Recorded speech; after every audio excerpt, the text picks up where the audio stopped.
Hello students, कैसे हैं आप लोग। उम्मीद करते हैं अच्छे होंगे और आपका बहुत बहुत स्वागत है आपके अपने स्टडी चैनल अध्ययन वे टू सक्सेस में। आज हम डिस्कस करेंगे आज के कुछ करंट अफेयर्स। इससे पहले अगर आप चैनल पर नए हैं तो प्लीज़ सब्सक्राइब करें, लाइक करें और शेयर करें और बेल नोटिफिकेशन को ज़रूर ऑन कर लें। तो हम स्टार्ट करते हैं आज का क्वेश्चन कि किस देश ने कवि रविंद्रनाथ टैगोर को श्रद्धांजलि के रूप में अपनी राजधानी में एक सड़क का नाम रेहोव टैगोर रखा है। रेहोव टैगोर रखा है। तो ये कंट्री है इज़राइल। इज़राइल ने हाल ही में 7 मई को रविंद्रनाथ टैगोर के 159वें जन्मदिन पर अपने यहाँ की एक सड़क जो शहर है इनका तेल अवीव, यहाँ पे एक सड़क का नाम बदल के इन्होंने रेहोव टैगोर रखा है। और हम देखें रविंद्रनाथ टैगोर के बारे में तो इन्होंने भारत और बांग्लादेश दोनों का राष्ट्रगान लिखने में अपना योगदान दिया है और इनको 1913 में नोबेल शांति का नोबेल प्राइज़ दिया गया था और ये भारत के पहले व्यक्ति हैं जिन्होंने नोबेल प्राइज़ हासिल किया है। साथ ही जब जालियांवाला बाग हत्याकांड हुआ था तो इन्होंने उसके विरोध में अपनी नाइटहुड की उपाधि ब्रिटिश सरकार थी उनको वापस कर दी थी। नेक्स्ट क्वेश्चन पे चलते हैं कि किफ़ायती किराए के आवास परिसर जो कि आर्थिक प्रोत्साहन पैकेज में प्रस्तावित हैं का निर्माण किस योजना के तहत किया जाएगा। तो यह योजना है प्रधानमंत्री आवास योजना या PMAY। इसके तहत आर्थिक प्रोत्साहन पैकेज की यह दूसरी किश्त में वित्त मंत्री ने प्रस्ताव दिया है कि सरकार प्रधानमंत्री आवास योजना के तहत एक योजना शुरू करेगी। इस योजना का उद्देश्य प्रवासी श्रमिकों, शहरी गरीबों के लिए किफ़ायती किराए पर जीवन यापन की सुविधा प्रदान करना है।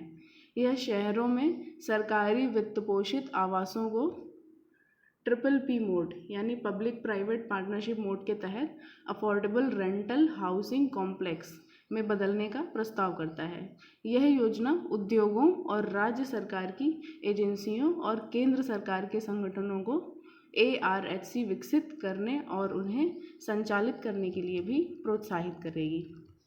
अगले प्रश्न पे चलते हैं कि सिक्किम राज्य दिवस किस तिथि को मनाया जाता है। तो ये मनाया जाता है 16 मई को सिक्किम राज्य दिवस। इसके तहत 16 मई 1975 को सिक्किम को 38वें संविधान संशोधन के बाद भारत राज्य में मिला लिया गया और यह भारतीय गणतंत्र का 22वां राज्य बना। अगले प्रश्न पे चलते हैं कि संयुक्त राष्ट्र विश्व की आर्थिक स्थिति और संभावना रिपोर्ट के अनुसार 2020 की अनुमानित विकास दर क्या होगी।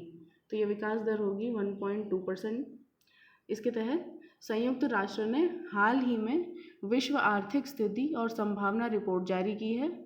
इस रिपोर्ट के अनुसार वैश्विक सकल घरेलू उत्पाद यानी कि GDP का अनुमान 2020 में 3.2% कम होने का अनुमान है। रिपोर्ट में यह भी अनुमान लगाया गया है कि भारत राष्ट्रीय लॉकडाउन के प्रभाव के कारण 2020 तक 1.2% की दर से बढ़ेगा। UN ने पहले ही वर्ष 2019 के लिए 4.1% की निम्न विकास दर का अनुमान लगाया है। 4.1% इतनी की निम्न विकास दर रहेगी और इसमें यह भी अनुमान लगाया गया है कि भारत धीरे धीरे अपनी विकास दर हासिल करेगा और 2021 में यह 5.5% पहुंचने का अनुमान है। अगले प्रश्न पे चलते हैं कि किस केंद्रीय मंत्रालय ने किफ़ायती व्यक्तिगत सुरक्षा उपकरण PPE का सफलतापूर्वक पेटेंट कराया है। तो यह है रक्षा मंत्रालय। इसके तहत रक्षा मंत्रालय द्वारा भारतीय नौसेना द्वारा विकसित कम लागत वाले व्यक्तिगत सुरक्षात्मक उपकरणों के लिए राष्ट्रीय अनुसंधान विकास निगम यानी NRDC के सहयोग से एक पेटेंट दायर किया गया है। नौसेना द्वारा विकसित यह उपकरण एक विशेष कपड़े का बना है जो बाजार में उपलब्ध अन्य पीपीई के मुकाबले उच्च गुणवत्ता का है और उच्च श्वसन क्षमता प्रदान करता है। पीपीई के एक पायलट बैच का उत्पादन पहले ही मुंबई के नेवल डॉकयार्ड में किया जा चुका है। अगले प्रश्न पे चलते हैं कि किस राज्य के मुख्यमंत्री को राज्य विधान परिषद के लिए निर्विरोध चुना गया है। तो यह है महाराष्ट्र। महाराष्ट्र के इसके मतलब उद्धव ठाकरे और उनके 8 उम्मीदवारों को हाल ही में राज्य विधान परिषद के लिए निर्विरोध निर्वाचित किया गया है। उद्धव ठाकरे जिन्हें पिछले साल 28 नवंबर को मुख्यमंत्री के रूप में शपथ दिलाई गई थी, उन्होंने 27 मई 2020 से पहले राज्य विधानमंडल के दोनों सदनों का सदस्य बनने की आवश्यकता थी और उन्होंने ये सदस्यता हासिल कर ली है। अगले प्रश्न पे चलते हैं कि हाल ही में वेब पोर्टल होप किस राज्य सरकार द्वारा लॉन्च किया गया है। तो ये लॉन्च किया गया है उत्तराखंड सरकार द्वारा। इसके तहत उत्तराखंड के मुख्यमंत्री त्रिवेंद्र सिंह रावत, यहाँ के मुख्यमंत्री हैं त्रिवेंद्र सिंह रावत, इन्होंने 13 मई 2020 में एक पोर्टल होप का शुभारंभ किया है। 13 मई 20 में एक वेब पोर्टल है होप जिसको इन्होंने शुभारंभ किया है। इसका उद्देश्य है कि प्रशिक्षित युवाओं के लिए रोजगार के अवसर पैदा करना, इसके साथ उन्हें रोजगार बढ़ाने के लिए उनके कौशल को विकसित करना और इसके अवसरों को प्रोत्साहित करना है। पोर्टल होप हर जगह लोगों की मदद करने से पहले ही राज्य में रहने वाले युवाओं के साथ साथ उन प्रवासी युवकों पर भी डेटा एकत्रित करना शुरू कर चुका है जो हाल ही में बाहर से लौटे हैं। यह प्लेटफॉर्म बेरोजगार युवाओं को नौकरी की तलाश करने और कौशल के जो उनका है उसको विकसित करने में मदद करेगा। अगले प्रश्न पे चलते हैं कि यूनाइटेड वी फाइट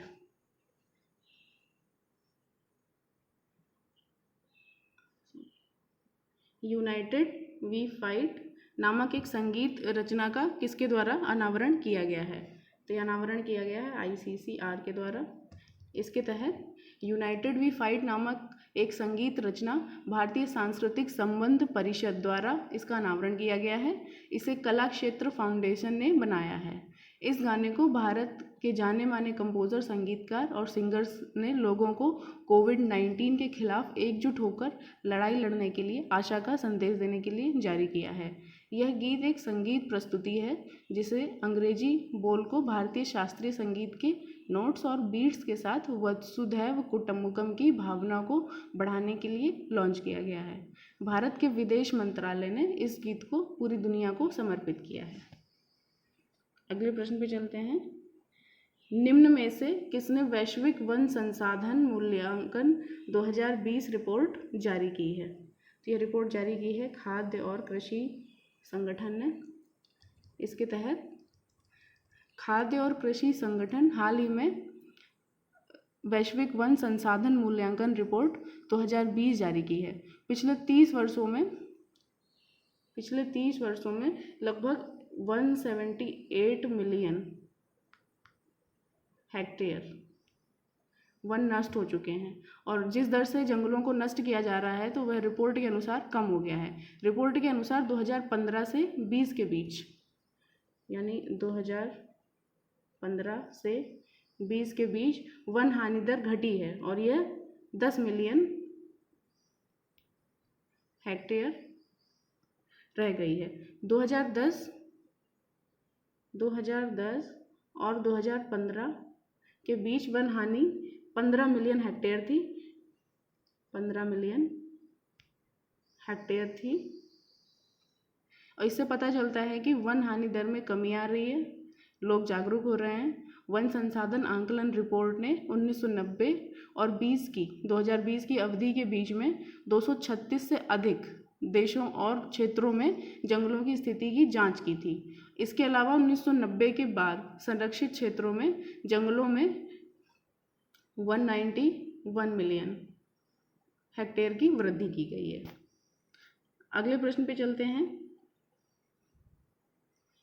कि भारतीय पुरातत्व सर्वेक्षण के नवनियुक्त महानिदेशक का नाम बताइए। तो ये नवनिदेशक है वी विद्यावती। इसके तहत भारतीय पुरातत्व सर्वेक्षण को 12 मई 2020 को IAS अधिकारी वी विद्यावती की नियुक्ति के साथ एक नया महानिदेशक प्राप्त हुआ है। विद्यावती 1991 बैच की कर्नाटक कैडर की अधिकारी हैं। वह भारत सरकार में अतिरिक्त सचिव पद पर कार्यरत रहेंगी। इनका पद है अतिरिक्त सचिव।